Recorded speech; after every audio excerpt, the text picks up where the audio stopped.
topic when Jesus states it very clear in the Bible how he wants us to live our lives. He wants us to live pure lives. And so it's for us to make decisions ahead of time. Whether it be sexual abstinence, whether it be how far we're going to go as far as a place that we're going, you know, like who we're going to be associated with. I mean, do you guys see the importance in making decisions ahead of time? And I'll never forget when my dad came to me at 14 and he was like, all right, you need to make a commitment about this ahead of time. And I'm like, well, I don't have a boyfriend, so it doesn't matter. He's like, no.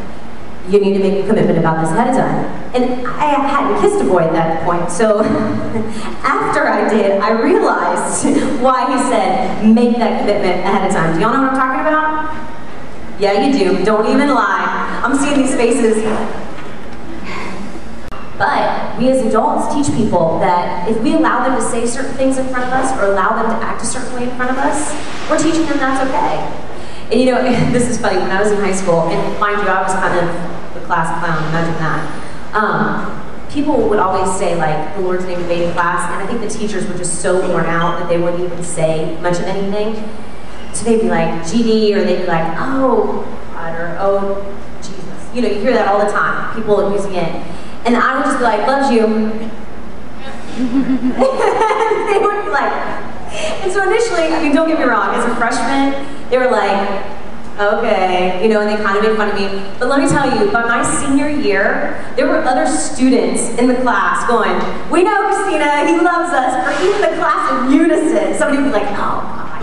And they'd be like, loves you. And so it's amazing. It's easy to think that, you know, and I don't expect you to be a goofball like me, like I'm just a dork. So, but it's effective. It made its point. You know, or people said the Lord's name in vain in front of me, or even now, I really try to say, no, please don't say that to me. And initially, they may harass you a little bit, but in the long run, they're going to respect you more because you're demanding respect. So I think, you know, all the time we're talking to the girls. We're like, girls, girls, girls. But where are the guys? Where are the guys? Yeah. We need y'all to step up. Because if these girls aren't going to demand the respect, we need you to show them respect. Isn't that right? He says praise. Because come on, I know it's hard for you guys to think right now that one day you might possibly want to be married or that you might possibly want to have kids. But let's face it, the decisions that y'all make right now are going to affect all of that. They're going to affect all of that.